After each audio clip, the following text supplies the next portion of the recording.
Coming up, we'll learn which local candidates will go into the runoff election on July 22nd. And how the public can help Morven police find a missing man. We'll have these stories and more. Your News Valdosta starts now.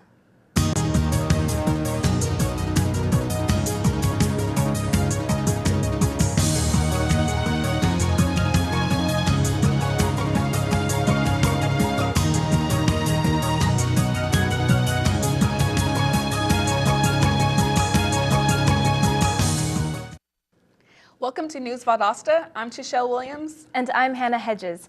Voting kicked off without a hitch yesterday as citizens of Lowndes County took to the polls.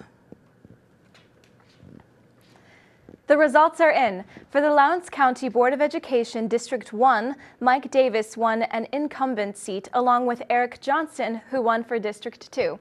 Brian Browning ran unopposed, winning an incumbent seat for District 3. Scott Ornstein won Lowndes County Commissioner for District 2, while Clay Greiner won for District 5. For State School Superintendent, Michael Buck won for the Republican seat, while Valerie Wilson won the Democratic seat. They will face off in the November election. News Valdosta Ashley Morrison was present last night at the Lowndes County Board of Elections on Oak Street as the results came in. Here's a report.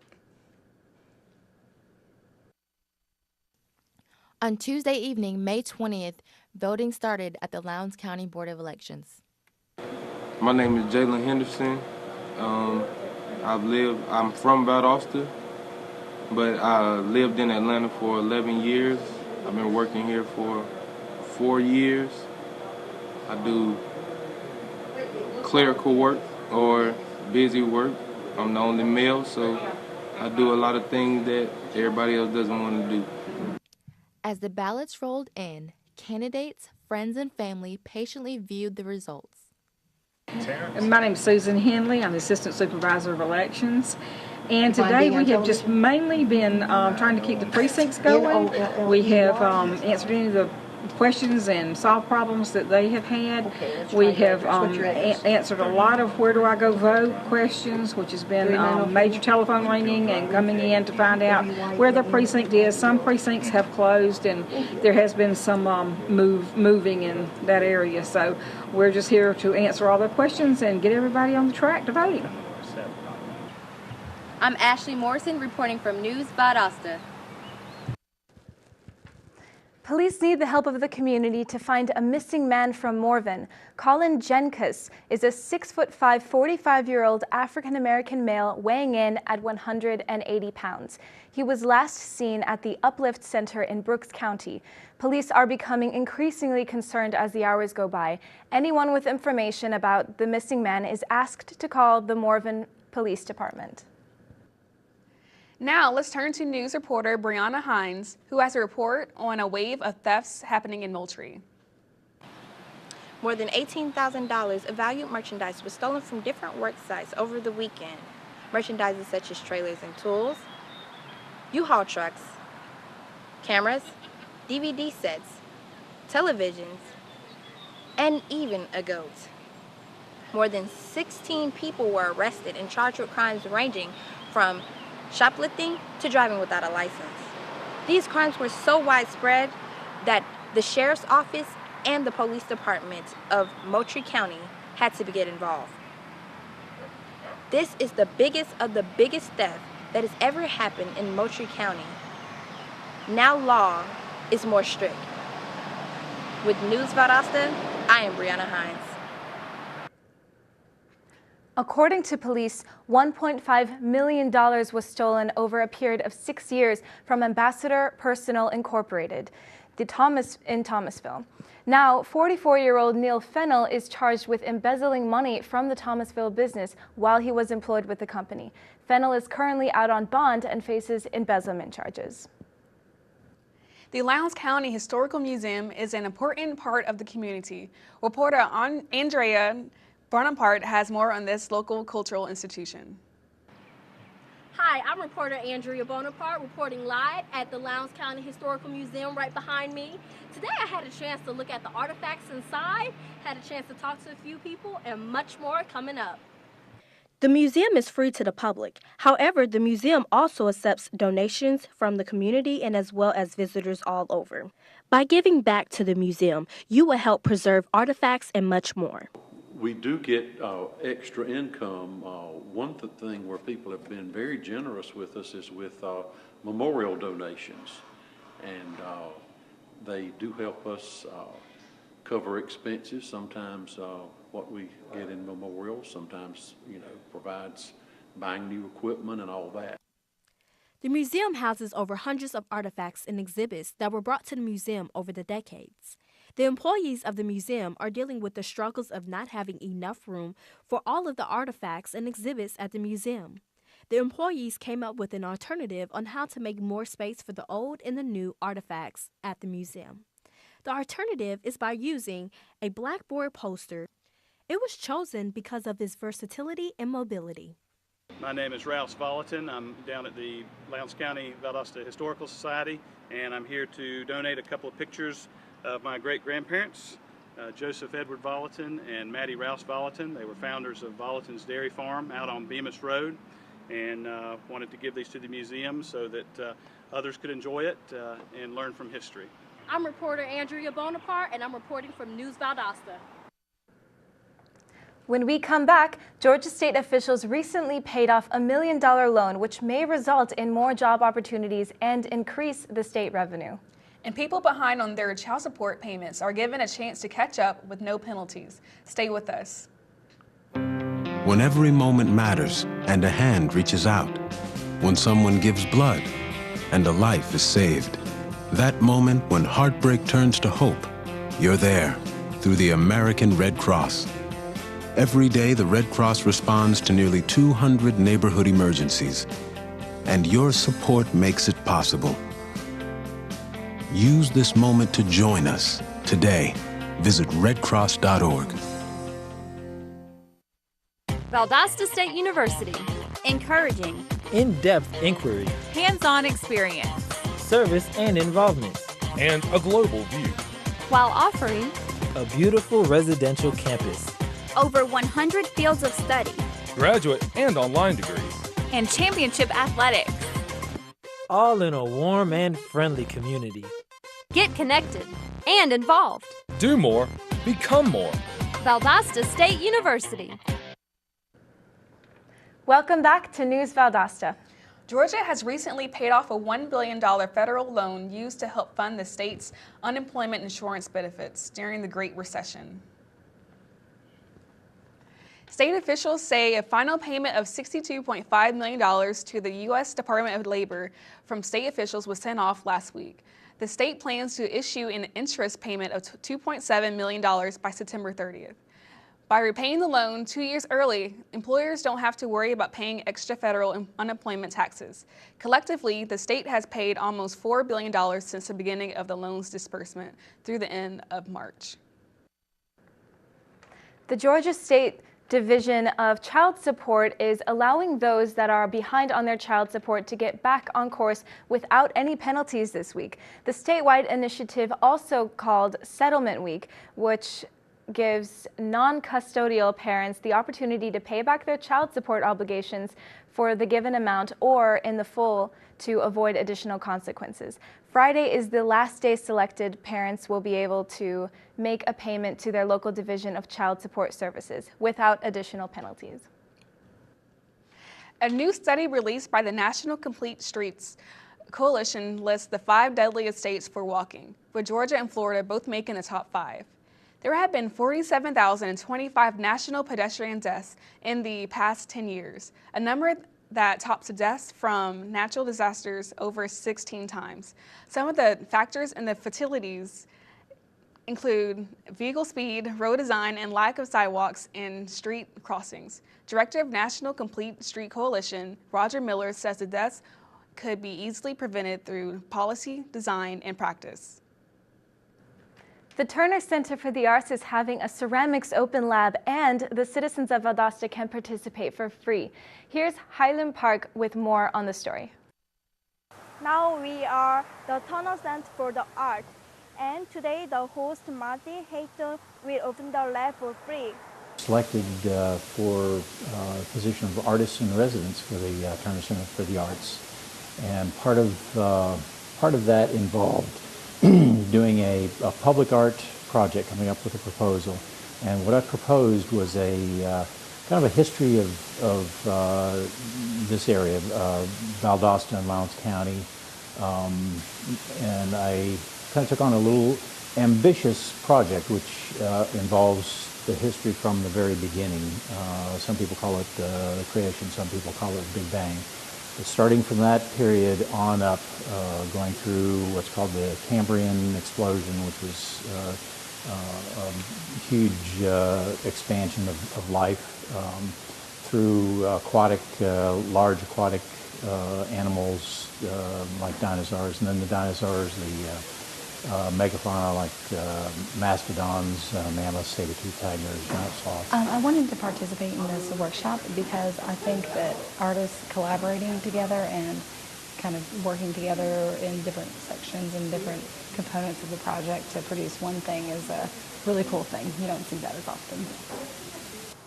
Come out and enjoy the community. For News Valdosta, I'm Helen.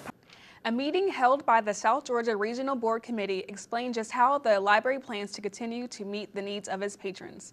Paula Owens has more on the story. The South Georgia Regional Library Board members met to discuss how the library can continue to provide its excellent service to the community, including the opportunities, programs, and new updates and technology to the community. Branch Manager Barry Barr provided detailed information on how this library serves its patrons.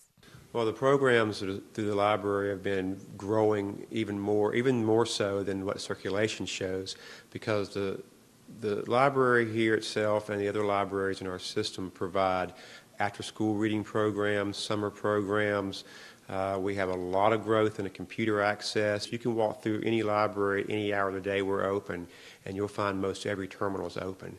And so that's not tracked as far as circulation goes. So the ways of tracking the usability of the library of the old days of saying how many books were checked out, it's not just that anymore, because the services we provide, the programs we provide are a lot more than just books. Interesting topics were discussed, including safety precautions, following the signing of the Safe Carry Act signed by Governor Nathan Deal, which will take effect July 1st. That's a concern. I think that rather than trying to find exceptions or exemptions, we're going to have to adapt to it. To hear more information about the library, feel free to attend the monthly board meetings. They are open to the public. With News Valdosta, I'm Paula Owens. When we come back, Joy will give us a look at our local weather. So stay with us. Today is Saturday. Today is Saturday. Yeah. Salad on Saturday, fruit on Friday, throw a ball Thursday. Water Wednesday, touch your toes Tuesday. Let's move Monday, sparkle snacks Sunday. All the healthy children eat well and move a lot. And move a lot. And move a lot. Eat well and move a lot. 60 minutes of physical activity a day and eating well can help get your child healthy. So keep them active and eating well every day. Skip a rope Saturday, freeze tag Friday, tap dance Thursday. Whole grains Wednesday, try a veggie Tuesday. Let's move Monday, split the sweet Sunday. Eat well and move a lot. Today is Saturday. Yeah. Today is Saturday. All the healthy children, all the healthy children. Get ideas. Get involved. Get going at letsmove.gov. That's letsmove.gov.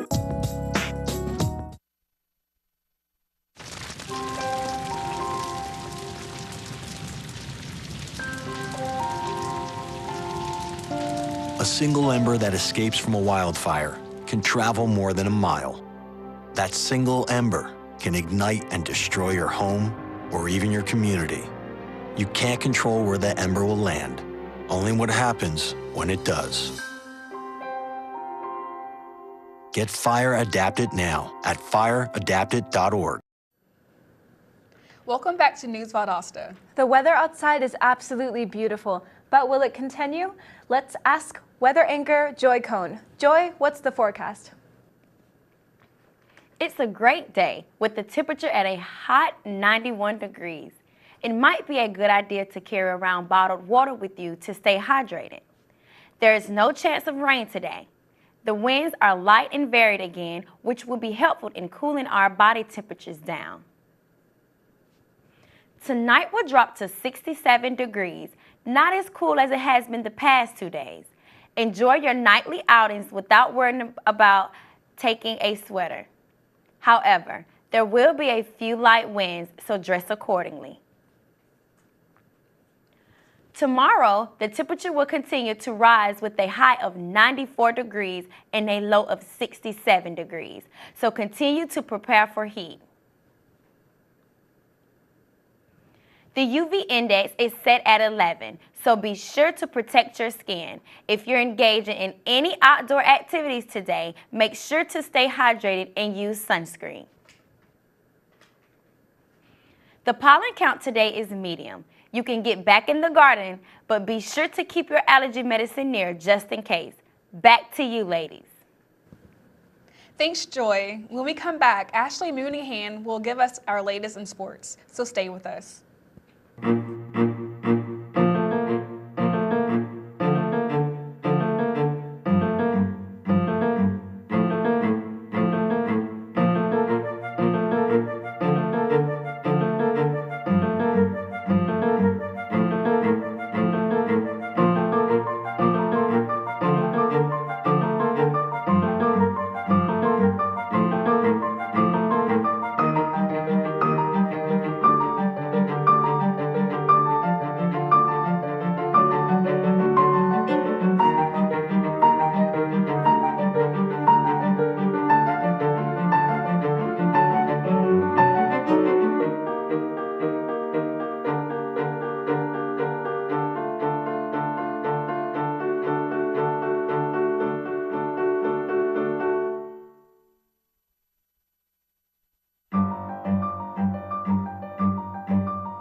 You didn't give up on sex.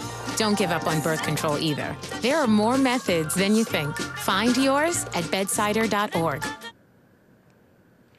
Welcome back. Now let's check in with Ashley Mooneyhan for our local sports. Ashley? Thanks, Tashelle. Former Lowndes High baseball player Stephen Drew has re-signed with the Boston Red Sox.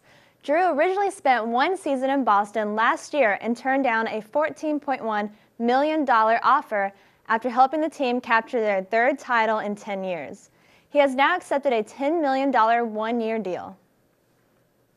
The Valwood girls tennis team captured the title in Macon Monday night at the GISA Classic AA State Championship. The fate of the team rested on two Valwood freshmen, Olivia Cox and Isabel Langdale.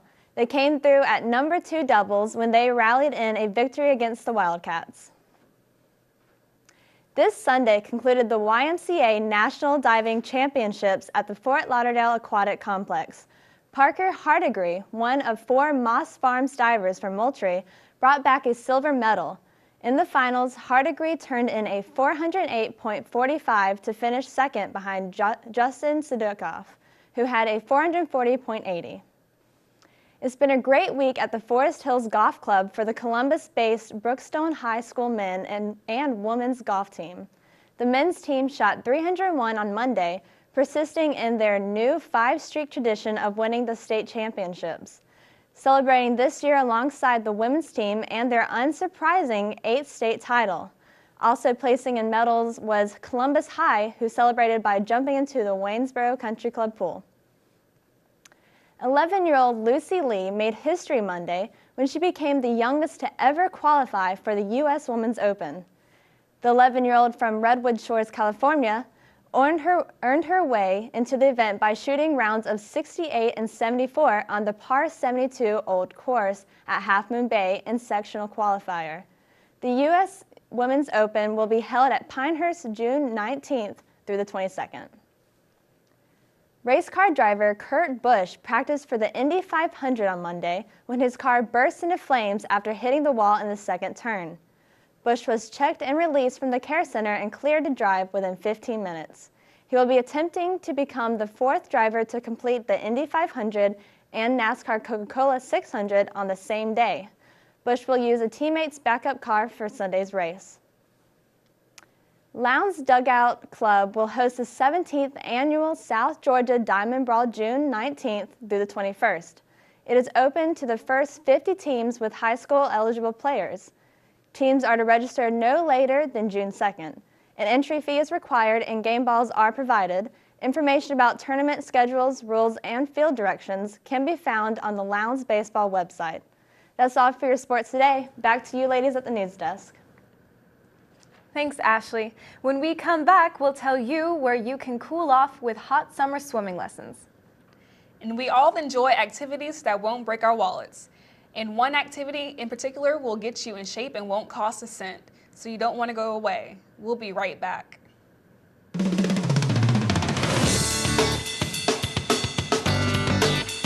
I love learning. I believe in service. I am full of passion. I embody sportsmanship. I trust in my resourcefulness. I like balance. That's why I chose it. I chose. I chose. I chose. I chose. I chose Division II.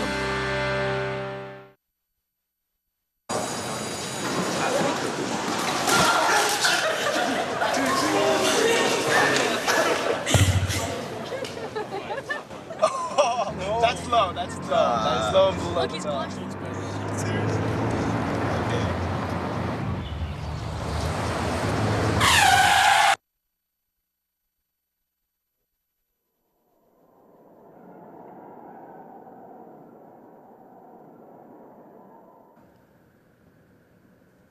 Welcome back to News Valdosta. The temperatures outside are getting hotter and hotter every day. It seems like the only way to cool down is by spending a day at the pool. Valdosta State University's continuing education will host swimming lessons for young children and adults. If you don't know how to swim, this course will offer lessons which will ensure your safety in the water. Swimming lessons are taught by certified American Red Cross water safety instructors to children and adults ages 3 and up. Instructors do ask for all children to be potty trained. Classes will be offered from June 2nd to July 18th, 5 days a week for 35 minutes and cost $65 a week. If you're looking for a way to wind down and relax, the Valdosta Lowndes Regional Library is hosting a free yoga class for teens, adults, and families. The yoga class will be held every Tuesday and Thursday for the remainder of the month of May. If you want to participate, you are required to bring your own yoga mat or towel, if you wish. A sign-up sheet will be located at the reference desk. The Georgia Environmental Finance Authority approved a Georgia Fund loan yesterday for wastewater system improvements in Lowndes County. The Georgia Fund is a state-funded program administered by GEFA to provide local governments with the money to improve community issues. That's our program for today. Michelle Williams. And I'm Hannah Hedges. We'll see you tomorrow.